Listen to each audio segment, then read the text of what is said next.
Welcome to TrineDay's The Journey, conversations with publisher Kris Millegan. I am Bruce DeTorres. With us is Neil Pine, author of The Conscious Planet, A Vision of Sustainability, Peace, and Prosperity, available at TrineDay.com and the usual sellers. Learn more about Neil and his work at theconsciousplanet.org. And now, Kris Millegan. Thank you, Bruce, very much. And howdy, Neil. Good to Hi, have you on. thank you. You've been saying you got some things to say, so go ahead and start off. Okay, well, let's start off with I'm going to talk about antibiotics. I'm going to talk about the fires in California. I'm going to talk about how animal agriculture affects global warming and changes the climate so that we're more fire prone. And a lot of people are very skeptical about the man-made climate change. However, I'm going to make a very articulate presentation on how global warming, how animal agriculture affects global warming. We'll start with the antibiotics. There's a report, Global Burden of Bacterial Antimicrobial Resistance, a systematic analysis with forecasts to 2050. Now, when I talk about these antibiotics to a lot of people, they go, well, that's your opinion. I go, no, it's not my opinion. In other words, a lot of times there's subjects where there's different experts in the field who disagree and have different opinions. But in this case, this is conclusive evidence and overwhelming expert opinion. So there's a new report that calls for urgent action to avert antimicrobial resistance. And it's causing they're claiming it's going to cause an enormous crisis. Now, I'm going to read this because people, like I say, people don't take you seriously. And I'm going to read this, what the experts say, and it has a very significant impact. So it says that international organizations unite on critical recommendations to combat drug-resistant infections and prevent staggering number of deaths each year. The UN, it's a UN report. These international agencies and experts today released a bombshell report demanding immediate, coordinated, and ambitious action to avert a potentially disastrous drug-resistant crisis. If no action is taken, warns the United Nations and the Interagency Coordinating Group on Antimicrobial Resistance, who released this report, they state that drug resistance diseases could cause 10 million deaths each year by 2050 and damage to the economy as catastrophic as the 2008-2009 global financial crisis by 2030. Antimicrobial resistance could force up to 24 million people into extreme poverty. According to multiple reports, if unchecked, antibiotic resistance stemming from animal agriculture could potentially lead to deaths of 10 million people annually by 2050, highlighting the severity of the issue and the need for urgent action and mitigate antibiotic overuse in livestock farming. So they say, why is animal agriculture, why does it matter so much as far as in relationship to antibiotic? Intensive livestock farming often involves routine antibiotic use to prevent diseases in crowded conditions, contributing to significantly to the development of drug-resistant bacteria.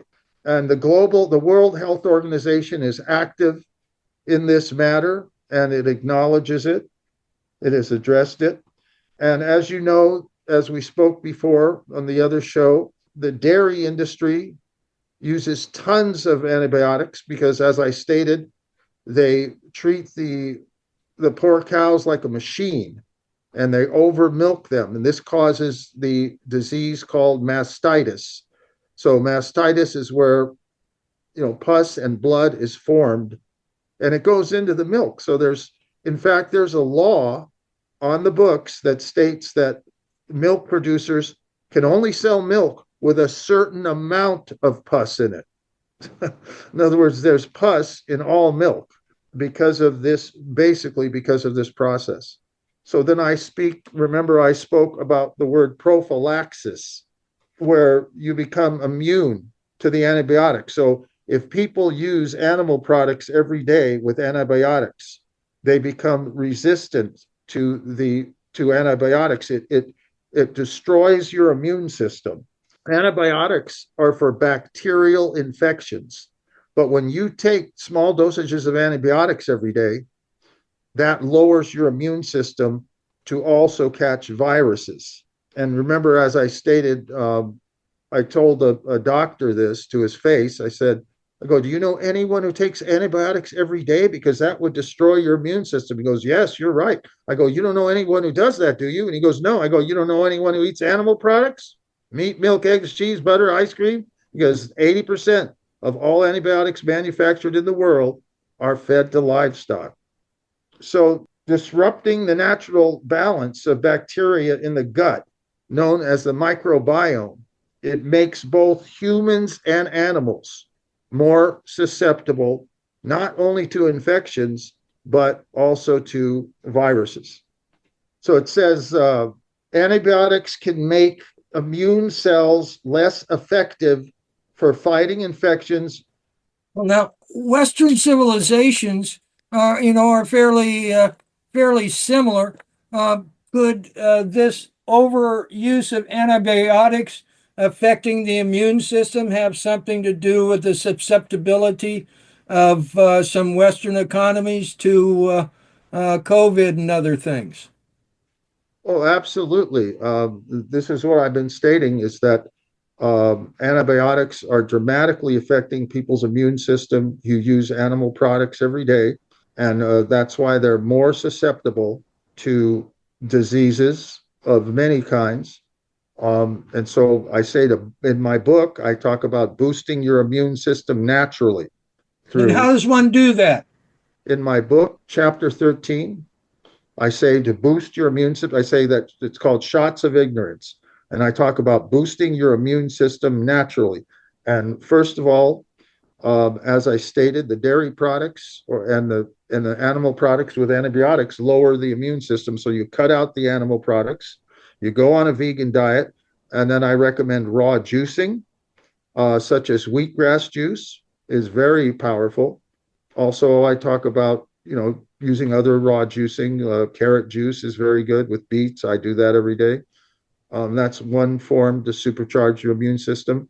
Then also, to help your immune system, you should take vitamin D. I take vegan vitamin D3.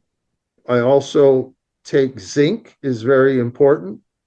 I also drink a special tea with turmeric and ginger, turmeric, and several kinds of mushrooms, reishi, chaga, and even lion's mane, but not always. Not, I don't usually. The lion's mane is more for your mental ability. Now, the wheatgrass. Can you explain to people how wheatgrass you have chlorophyll, and then Right. in the blood you have iron? And can you Right. explain how Yes, I those? can. Yes, I can explain that. Yes, the wheatgrass has an identical genetic structure to human hemoglobin, with the base being magnesium, and the base of our blood is iron. Okay, so the wheatgrass, it boosts your immune system. It has anti-neoplastic properties. This is known to prevent or to treat cancer. It oxygenates your blood more than any known food source. Science have found that cancer cells cannot exist in the presence of oxygen. So it's a very anti-cancer. And as I stated, the wheatgrass has all the nutrients, all the vitamins, all the minerals. And I stated before to you how our food chain has been depleted of vitamins and minerals. due to overproduction of the soil. The soil has been depleted, and they're not able to really supplement the soil in the right way, even organic farming. So it's very important in the 21st century. So wheatgrass is critically important for everyone in the 21st century to get your proper vitamins, minerals, to help with your susceptibility to diseases and things like that. Now, let's get into how this affects the bird flu, because the bird flu has already killed millions of chickens. Well, they were all sick. They had to kill the chickens. They had to destroy millions of eggs, millions of chickens. The price of eggs have tripled in some areas. The bird flu has already infected 66 species of animals. This is very serious. People are not aware of this. If you have a cat, if the cats come in contact with the birds, or if they step on bird excrement, they can catch the bird flu, and the bird flu has been fatal to cats. Now, there's 67 humans that have contracted the bird flu, and 38 are in California. Most of them are traced to agricultural workers who came in contact with the cows, but some are unknown. So some they don't understand how some people contracted it. What about the people that say that this is all baloney and they're just laying groundwork for the next pandemic? Well, this is for real, and it only gets worse. That's why I'm saying it's already spread to 66 species of animals. I'm just hoping that it doesn't morph into something more serious, which is what I believe could happen. And just the way animal agriculture is. You see, they can't afford, the masses can't afford to buy safe animal products, because animal products have to be mass produced. The animals have to be, that's why they have factory farms. That's why they're crammed in together. That's why they're getting all these diseases. Because if they were to let the animals graze naturally on their own, the price of the animal products would be very expensive. So everybody wants to have their animal products, but there's no future in it. Seriously, that's why veganism is the most powerful statement anyone can make in the 21st century, for their health, for the environment, for their psychology, everything. Vegan is so powerful. Now let's get to why this is so serious. Now that the animals are all getting sick, okay, so now the hog farmers are injecting the pigs. Now, I don't know about the cows yet, or chickens. I don't know about the vaccines for them. I don't know that information yet. However, I do have the documentation of the hog farmer who vaccinated 525 hogs, and 25 of them died. They vaccinated them with the mRNA vaccines for this flu. 25 hogs died. 55 became so anorexic they were near death. 25 more had near death symptoms. 30% of them eventually died. 30%. That's 150, 160. 70% of the hogs are okay, but their condition may still be questionable, according to the hog farmer. Meat from the dead pigs were tested and showed traces of the vaccine. So this is they said that, that could have serious implications for human health. That's about it on that subject. But so now I want to bring up how global warming is tied to these fires in California, and how animal agriculture relates to these wildfires. Now, in my book, in chapter 29, I talk about hempcrete construction. I don't know if you looked at that or not, but I showed a picture of a blowtorch on a slab of hempcrete, and they said the blowtorch was on it for 12 hours. It would not burn, and the heat wouldn't even transfer. The heat doesn't even transfer through the material. So this is a very important for the future of California and anti-fire prevention. Okay, so the United Nations has determined that 51% of global warming gases are linked to raising livestock. The top 5 animal agriculture producers produce more global warming gases than ExxonMobil, Shell, and BP put together. Now, this is documented this is according to the documentary called Milked. And when you check the diet by emissions, right, meat causes 56 or 57% of global warming gases as compared to fruits, which cause only 1.6% of global warming gases. Grains are 2.1%. Vegetables are 2.6%. So, and there's a few others we don't have to mention.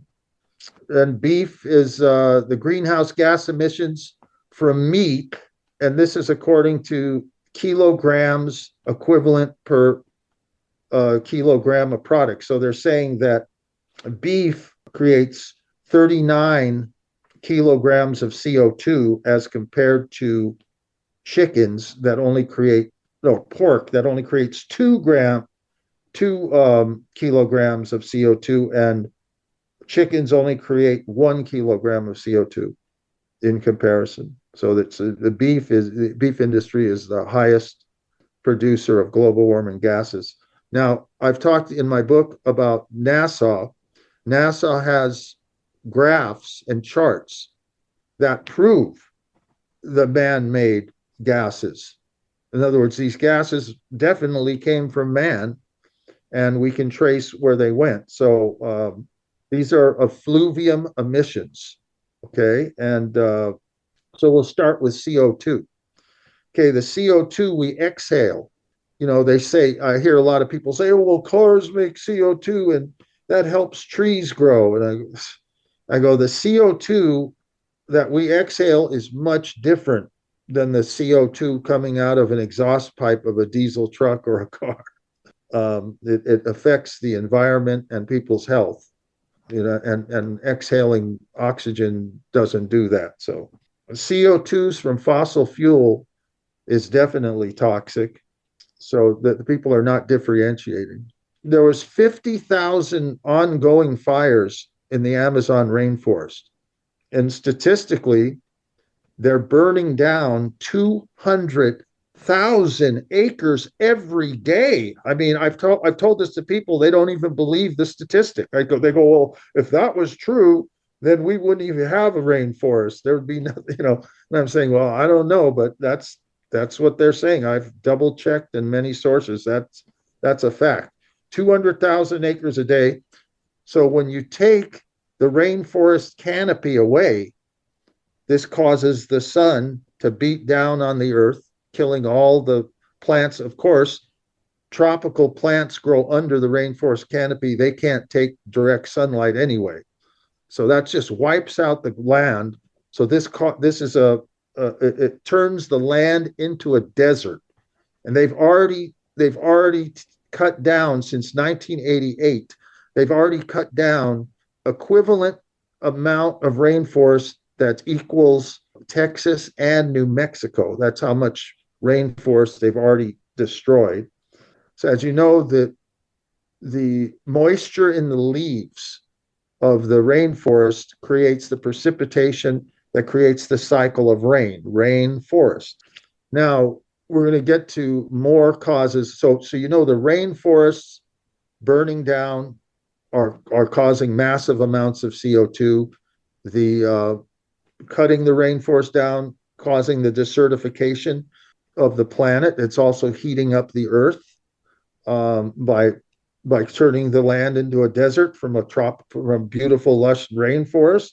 Also, we have another cause of the CO2 is we have diesel tractors that are planting and harvesting the fields. And as I stated before, we literally grow 10 times more crops for livestock than what people use. I say that 99% of all livestock in the United States are actually factory farmed. You look at, when you see like an advertisement or something from a company, they're showing like a cow in a field. It's ridiculous. That's not how it really is. It's, animals are just crammed together. Of course, cows are not as much as, it's mostly chickens and pigs that have the worst effect from this. So 73% of all cattle in the United States are factory farmed. 80% of dairy cows never see a blade of grass. Okay, that's pretty sad. A cattle can eat up to 60 pounds of grain a day. So that's a lot of water, and that's a lot of infrastructure that they're using to create all this grain. The grain must be harvested and loaded into semi trucks, trains, whatever. It has to be loaded. It has to be delivered to the feedlots.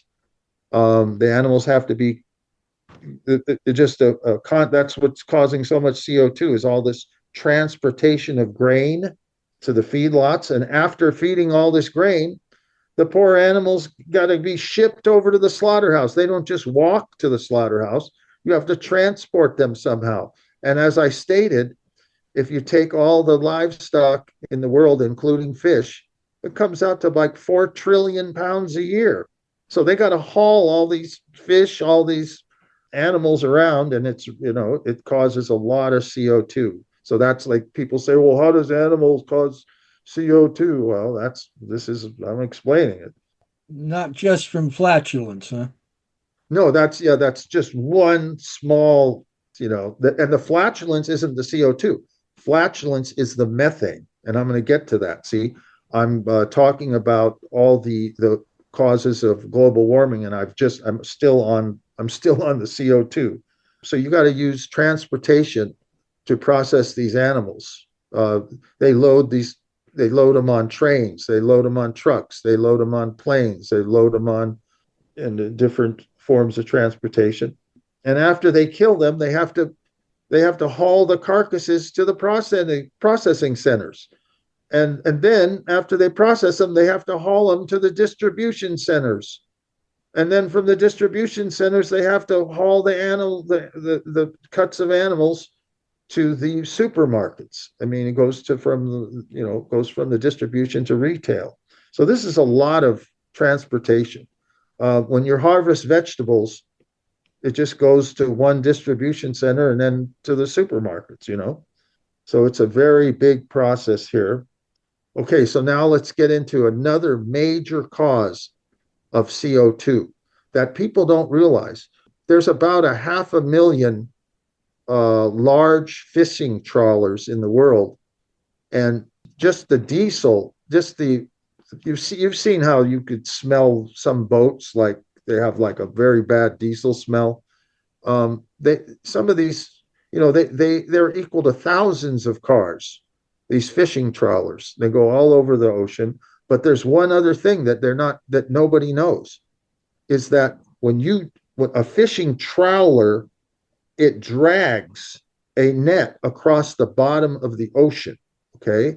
Now, the latest research states that by bottom fishing, it adds, not only is the diesel motor causing a lot of CO2, but when you're dragging the net across the bottom of the ocean, it's causing massive amounts of carbon to be released.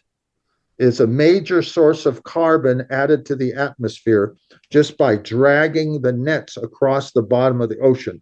I don't understand why. I'm not a scientist, but these are the statistics. So not only diesel fuel causes the CO2, but scraping the bottom of the ocean also releases tons of carbon, as they state that these fishing trawlers are some of the highest producers of CO2. It says fishing trawlers, so 370 million metric tons of carbon emissions were released in the atmosphere every year. They say between 1996 and 2020, due to bottom trawling. That's equivalent to 40% of U.S. transportation emissions. In 2022, 1,023 million metric tons, according to the U.S. Information Administration. Annual bottom trawling emissions are more than double the annual fuel emissions from global fishing fleet, 175 million metric tons a year, almost double the annual emissions produced by volcanoes, which is 200 million metric tons a year, and 55% of U.S. yearly agricultural emissions. Now, in transportation, livestock, including fish, as I stated, weigh 4 trillion pounds. Humans only weigh 900 billion pounds, which is a little less than a trillion. So, like I said, they use trucks, trains, boats, and planes to transport these animals, creating massive amounts of CO2. Now, let's get to the methane. Now, methane, so people don't know a lot about methane. Methane traps 84 times more heat in the atmosphere than CO2. Okay, a lot of people don't understand that. Now, what are some of the causes of methane gas? Well, something that people don't know about are termites. Now, termites weigh 6 times more than humans if you weighed them all together. If you weighed all the humans in the world and you weighed they weigh 6 times. So all the termites in the world weigh 6 times 900 billion pounds. That's a lot of weight of termites. Now, what does termites have to do with animal agriculture, right? Well, when you cut down the rainforests, they don't cut them down, they burn them down, but there's plenty of dead wood left over in the rainforest after they burn them down. And the termites are infesting these dead wood. And this is causing termite infestations that are massive. Also, we mentioned livestock flatulence and burps. You know, the animal burps, flatulence, that's a cause of methane. Also, 1.2 trillion tons of manure is produced annually, and that's a major source of methane in itself. And then we have the dead zones. Have you heard of the word eutrophication? Yep. Okay, so these are the dead zones where when you have too much fertilizer or nutrients entering the ocean, it causes growth. They call it a toxic algae bloom. It sucks all the oxygen out of the water, and so it kills all living things. It's also toxic, so it'll kill mammals, it'll kill seals and birds and fish as well. So everything dies in these dead zones, and these dead zones are escalating, and there's a major dead zone in the Gulf of Mexico, besides many other parts of the world. So that's all linked to fertilizer runoff from growing too many crops for animals. That's directly linked to animal agriculture. Now, have you heard of manure lagoons? Yeah, I've seen them. These manure lagoons, there's 20,000 manure lagoons in North Carolina, for example. And these are the manure lagoon is just urine and feces from hogs. They've had many catastrophes with the manure lagoons as they get too filled up and they breach the reservoir and they flood areas and they kill all this fish and they pollute all the land. Well, let me just finish telling you what creates methane. Now, ammonia is produced by livestock and it traps 275 times more heat in the atmosphere than CO2, 270 times more. Nitrous oxide is also a byproduct of animal agriculture. It traps up to 290 times more than CO2. Extreme weather patterns are created. NASA has documented this, that because of animal agriculture, we have it's not just animal agriculture, but animal agriculture is a major factor here. We have hurricanes, tornadoes, blizzards, droughts, heat waves, wildfires, flooding, and we've just had last year we experienced the hottest temperatures on Earth for 4 days in a row. And so this is definitely, I believe, linked to animal agriculture. We have the graphs of Greenland ice melt. We have rising sea levels. We have record ocean temperatures. For the first time, the temperature went over 100 degrees in Florida ocean water. As you know, livestock are fed 10 times more crops than what people eat. Statistically, humans eat 21 billion pounds of food, but 14 billion pounds are vegetables, fruits, and grains. Yet we raise animals. We feed them 135 billion pounds of grain every day. So that's how I was explaining that we're using 10 times more on animals. 10 times we're feeding animals 10 times more crops than what people eat. The true cost of burgers is that more than 800 million Amazon trees were cut down or burned down in 6 years to meet beef demand. And we talk about water. This is important. In California, the residential use of water is 4%. Animal agriculture is 47% of all the water allocated to California, 1,175% more. Almonds are only 10%. Now, these statistics are according to the Pacific Institute and the Truth or Drought Organization. Yet we save water at the same time, and the dairy industry, the government's saying, oh, you should save water, telling the citizens to save water. We're only using 4.5%. Yet the dairy industry is using 47%, and they export $12 billion worth of meat and dairy in 1 year, exporting it like they're using all the water, and we're being exploited by a handful of powerful ranching interests who are practicing 19th century water bureaucracy with 21st century sustainability demands. 240 trillion gallons of water every year is used for farm animals and feed crops. Fracking uses 70 billions of gallons of water a year. Animal agriculture uses 500 times that much. John Robbins. You've heard of Baskin and Robbins, right? The ice cream. John Robbins is the heir to the Baskin Robbins empire. He disowned his family, sacrificing his family fortune based on the cruel and unethical nature of the dairy business. He's a vegan, and according to information in his Pulitzer Prize nominated book, Diet for a Small Planet, he states that a vegan diet requires 300 gallons of water a day. A vegetarian diet takes 1,200 gallons a day, and an omnivore diet is 4,200 gallons of water a day. So they're talking about shortages of water for the fires. Well, let's stop giving the animals. So let's stop raising so much animals. So do we have enough time to talk about the orphanage? Sure. Another 5 minutes. Yes, sir. Okay, so a man in Africa read my book who's in charge of an orphanage, and he has named the orphanage after my book. Now this orphanage is officially being called the Conscious Planet Vegan Orphanage in Uganda. And I'm working on a GoFundMe.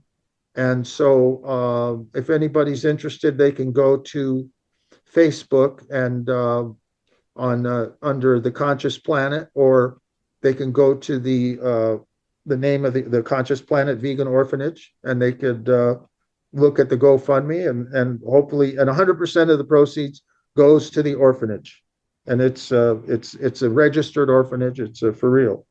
And the man who named the orphanage after my book, he understands that vegetarians did not go to Africa to take slaves. And this is documented from Gautama Buddha, the founder of Buddhism. He said his followers are advised not to partake in the slave trade.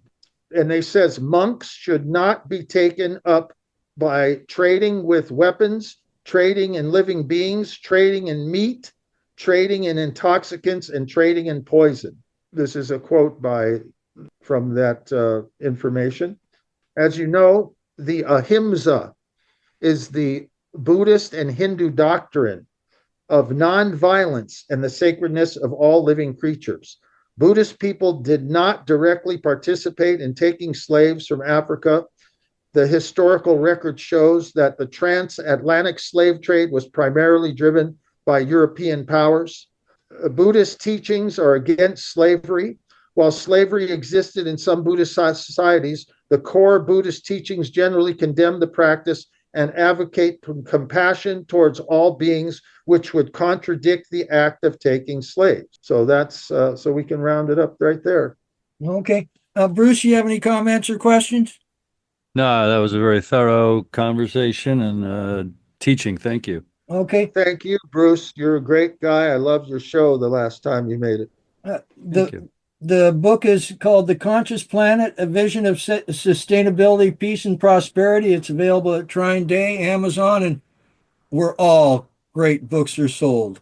Onwards to a better future. Bless everyone. Thank you very much. Thank you.